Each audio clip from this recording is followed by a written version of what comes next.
మన ప్రభు అయిన యేసుక్రీస్తు నామమున వాక్యం ఉంటున్న బిడ్డలందరికీ వందనాలు తెలియజేసుకుంటూ ఉంటున్నాను. మరి ఈ దిన ముందు దేవుడు మన కొరకు ఏర్పాటు చేసిన వాక్యమును విని దైవాశీస్సులు పొందాలని ప్రభు పేట కోరుతూ ఉంటున్నాను. ముందుగా చిన్న ప్రార్థన చేసుకొని మనము వాక్యంలోకి వెళ్దాం. మహాగణుడు అయిన మా తండ్రి, నీకు వందనాలనైనా. గత వారమంతా మమ్మల్ని కాచి కాపాడి నిస్సజీవమైన రెక్కల శాతం భద్రపరిచిన దేవా, నీకు వందనాలు. మరొక వారంలోనైనా ఉపవాస కోరికలో చేరి నిన్ను స్తుతిస్తుండగా ఏదైనా వాక్యంతో నాతో మాతో మాట్లాడి మీరే మహిమ పొందమని ప్రార్థన చేయొచ్చు. యేసుక్రీస్తు నామములో అడిగి వేడుకుంటున్నాం తండ్రి, ఆమె. ఈనాడు దేవుడు, ఈ వారం దేవుడు మన కొరకు ఏర్పాటు చేసిన అంశము శాస్త్రుల నీతి కంటే, పరిచయుల నీతి కంటే మన నీతి అధికముగా ఉండాలి. హల్లెలూయా. శాస్త్రుల నీతి కంటే, పరిచయుల నీతి కంటే మన నీతి అధికముగా ఉండాలి అంటే ఏంటి అనేది మనము చూసుకుని ముందుకు వెళదాం. మత్తయి సువార్త 5వ అధ్యాయములో మరి 20వ వచనమును మనము చదువుకుందాం. శాస్త్రుల నీతి కంటేను, పరిచయుల నీతి కంటేను మీ నీతి అధికము కాని యెడల మీరు పరలోక రాజ్యంలో ప్రవేశింపనేరని మీతో చెప్పుచున్నాను. హల్లెలూయా. ఇక్కడ ప్రత్యేకముగా మనము గమనించవలసిన మాటను మనము చూసినట్లయితే, దేని విషయంలో మనము పరిచయుల నీతి కంటే, శాస్త్రుల నీతి కంటే అధికముగా ఉండాలి అని మనము గమనించినట్లయితే, అదే మత్తయి సువార్త 23వ అధ్యాయము 5వ వచనములో కూడా మనము చూసుకున్నట్లయితే, 23వ అధ్యాయము 5వ వచనమును మనము చదువుకుని ముందుకు వెళదాం.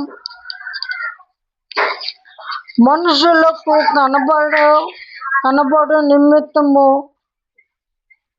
తమ పనులన్నీ చేదురు, తమ రక్షరేఖలు వెడల్పుగాను తమ చెంగులు పెద్దవిగాను చేదురు. విందులలో అగ్రస్థానములను, సమాజ మందిరములలో అగ్రపీఠములను, సంత వీధులలో వందనములను, మనుషుల చేత బోధకులని పిలువబడుట కోరుదురు. మీరైతే అలా ఇక్కడ మనము చూసినట్లయితే, ఇక్కడ చదవబడిన ఈ యొక్క 2 వచనాల్లో మనము చూసినట్లయితే, పరిచయుల నీతి కంటే,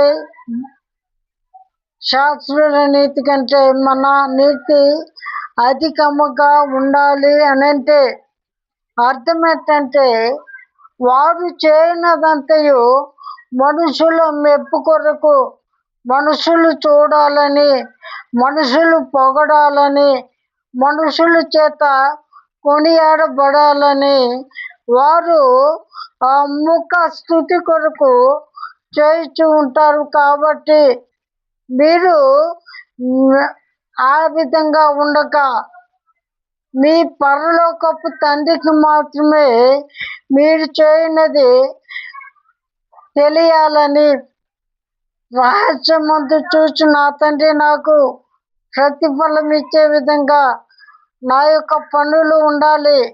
నా పనులు పరమ తండ్రి చూస్తే చాలు, మనుషులు చూడవలసిన అవసరము లేదు అన్నట్లుగా మీరు చేయాలి. కానీ ఆ పరిచయులు, శాస్త్రుల వలె వారు సమాజ మందిరములలో చేయలాగున మీరు భక్తిని ప్రదర్శించవద్దు. మనుషుల ఎదుట బోధకులని, నీతిమంతులని మీరు పిలవబడవద్దు అని చెబుతున్న మాటను మనము చూస్తూ ఉంటున్నాం. అయితే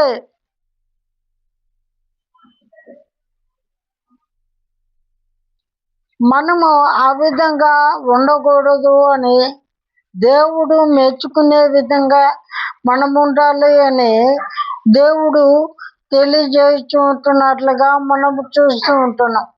కానీ దేవుడు వారు మంచిని చెడును రెండు వివరిస్తూ ఉంటున్న విధానాన్ని మనం చూస్తూ ఉంటున్నాం. ఏంటంటే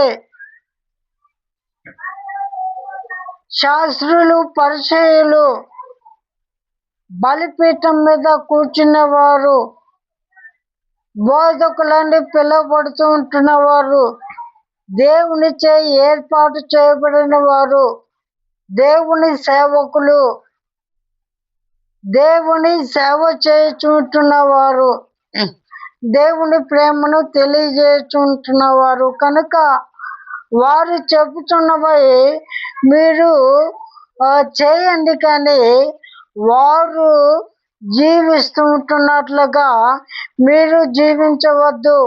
వారి ప్రవర్తన ప్రకారం మీరు జీవించవద్దు. వారు బోధిస్తున్న వాక్యము యథార్థమైనది, నమ్మకమైనది, సత్యమైనదే, కానీ వారు చెబుతారే కానీ చేయరు. కాబట్టి వారు చెప్తున్న వాక్యాన్ని మట్టుకే మీరు తీసుకోండి, కానీ వారు ప్రవర్తించే విధంగా వారి జీవితమును మీరు దృష్టిలో పెట్టుకోవద్దు. వాక్యమును మాత్రమే వారి దగ్గర నుండి మీరు తీసుకోవాలి. వాక్య ప్రకారమే మీరు నడవాలి అన్నట్లుగా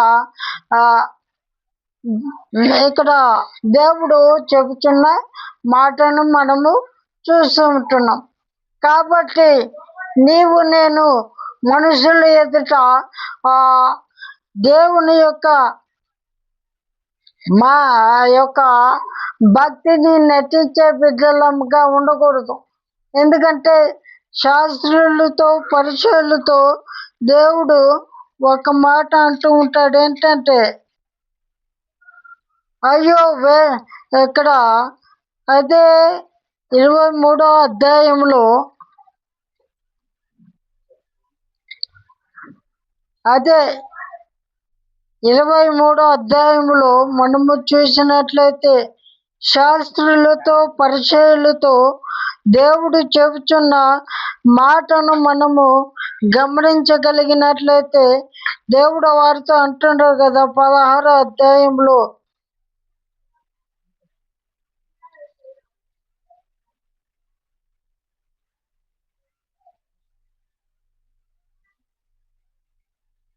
సారీ అండి 27వ వచనంలో మనము చూసినట్లయితే అయ్యో వేషధారులైన శాస్త్రులారా, పరిచయులారా, మీరు సున్నము కొట్టిన సమాధులను పోలి ఉన్నారు.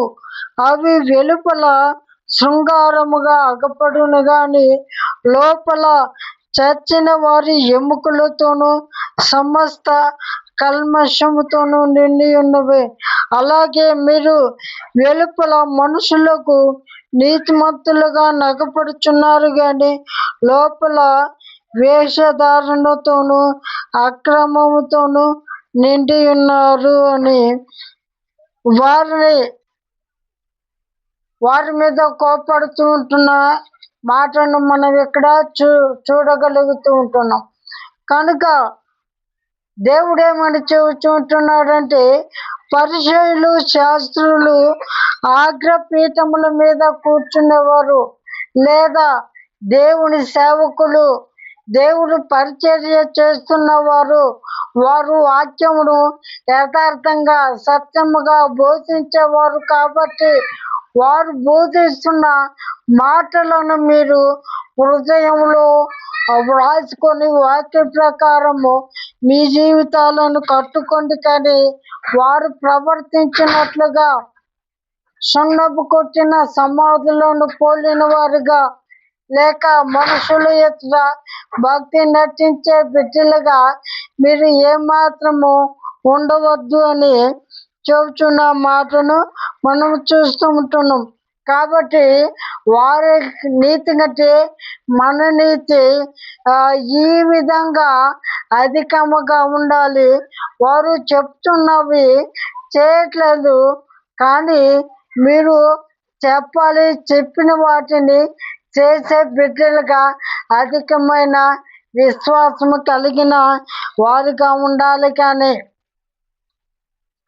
మీరు వారిని అనుసరించి వారిలాగా మీరు కూడా బోధించే వారిగా ఉండి ఆచరణలో పెట్టని పరిస్థితుల్లో మీరు ఉండవద్దు అన్న మాటను వారి నీతి కంటే మీ నీతి అధికముగా ఉండాలని చెబుతూ ఉంటున్నాడే. కానీ వారు చెబుతున్నట్లుగా మేము 2 సార్లు వారమునకు 2 సార్లు ఉపవాసము చేస్తున్నాము అని చెబుతున్న మాట ప్రకారం మనం చూసి ఆ విధంగా మనము వారు 2 సార్లు ఉపవాసం చేస్తున్నారు కాబట్టి వారి నీతి కంటే మన నీతి అధికముగా ఉండాలంటే మనము 3 రోజులు ఉపవాసం ఉండాలి. అప్పుడే వారికంటే మనము నీతిమంతులముగా ఉంటాము అని చెప్పుకున్నంత మాత్రాన ప్రయోజనం ఉండదు. ఎందుకంటే దేవుని వాక్యం సెలవిస్తుంది. ఏమని సెలవిస్తుందంటే మత్తయి సువార్తలోని దేవుడు సెలవిస్తూ ఉంటున్నాడు కదా, 6వ అధ్యాయంలో 5వ వచనం, మీరు ప్రార్థన చేయనప్పుడు వేషధారుల వలె ఉండవద్దు, మనుషులకు కనబడవలెనని సమాజ మందిరములలోను వీధుల మూలలలోను నిలిచి ప్రార్థన చేయటం వారికి ఇష్టము. వారు తమ ఫలము పొంది ఉన్నారని నిత్యముగా మీతో చెప్తున్నాను. నీవు ప్రార్థన చేయనప్పుడు నీ గదిలోనికి వెళ్ళి తలుపు వేసుకొని రహస్యమందున్న నీ తండ్రికి ప్రార్థన చేయము. అప్పుడు రహస్యమందు చూచు నీ తండ్రి నీకు ప్రతిఫలం ఇచ్చును. మరియు మీరు ప్రార్థన చేయనప్పుడు అన్యజనుల వలె వ్యర్థమైన మాటలు వచింపవద్దు. విస్తరించి మాట్లాడటం వలన తమ మనవి వినబడునని వారు తలంచుచున్నారు. మీరు వారి వలె ఉండకూడదు. మీరు మీ తండ్రిని అడగక మునిపే మీకు అక్కడగానున్నవేవో ఆయనకు తెలియను. కాబట్టి మీరు ఇలాగూ ప్రార్థన చేయుడి అని పరలోక ప్రార్థన నేర్పిస్తున్నట్లుగా మనము చూస్తుంటున్నాం. అంత మాత్రమే కాక మీరు ఉపవాసము చేయనప్పుడు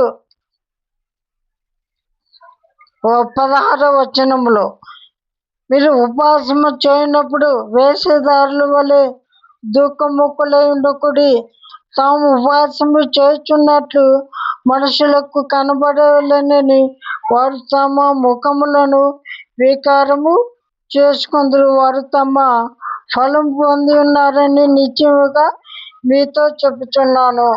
ఇక్కడ ఉపవాసము చేయుచున్నట్లు పరలోకమందున్న తండ్రికే తెలియాలని వాక్యము చెబుతుంటే వారు మేము వారమునకు 2 సార్లు ఉపవాసం ఉంటున్నాము అని చెబుతున్నారు.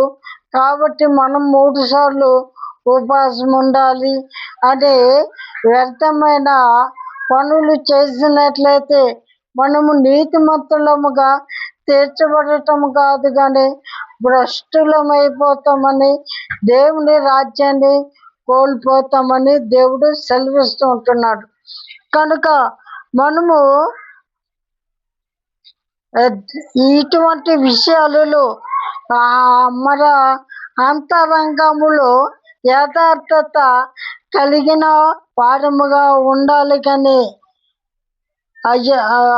అంతరంగమందు ఎటువంటి యథార్థత లేకుండా మరి ఇక్కడ చూసినట్లయితే బోధ మంచిగా ఉన్నట్లుగా అందరికి అర్థమయ్యే రీతిలో చక్కగా చెప్పడం వలన ఎటువంటి ప్రయోజనం ఉండదు. మనుషులు మెచ్చుకోవచ్చు, చక్కగా వాక్యం చెబుతుంటే చక్కగా అర్థమవుతుందని మనుషులు నిన్ను పొగడొచ్చేమో, కానీ దేవుని రాజ్యము నీకు ఎంత మాత్రము ఉండదు. ఎందుకంటే దేవుడు నీ హృదయము నాకు ఇమ్ము అని దేవుడు అడుగుతున్నాడు.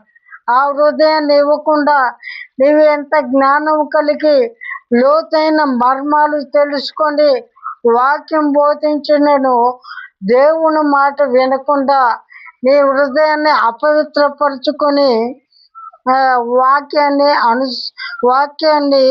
బోధించటం వల్ల ఎటువంటి ప్రయోజనము ఉండదని దేవుని వాక్యము సెలవిస్తుంది. మొదటి కొరింథీ పత్రిక 10:31 చెబుతున్న చక్కని మాటను మనము చూసుకుందాం. 10:31 కాబట్టి మీరు భోజనము చేసినను మీరేమి చేసినను సమస్తమును దేవుని మహిమ కొరకు చేయుడి.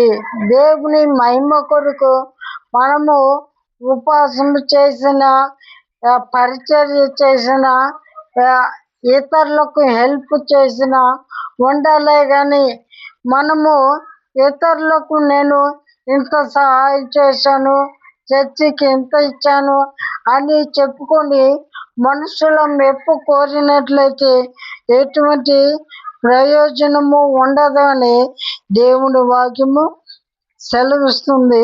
అలాగే చివరిగా మనము కొలస్సీ పత్రిక 3:17 కూడా చదువుకొని మనము ప్రార్థన చేసుకుందాం. కొలస్సీ 3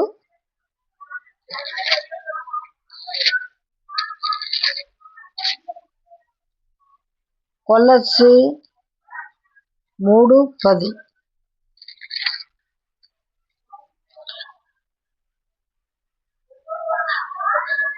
ఇక్కడ ఏలయనగా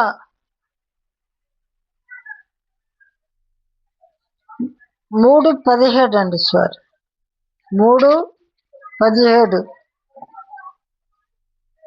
మరియు మాట చేత గాని క్రియ చేత గాని మీరేమి చేసినను ప్రభు అయిన యేసు ద్వారా తండ్రి అయిన దేవునికి కృతజ్ఞత స్తుతులు చెల్లించుచు సమస్తమును ఆయన పేరట చేయుడి అని చెబుతుంటున్నాడు.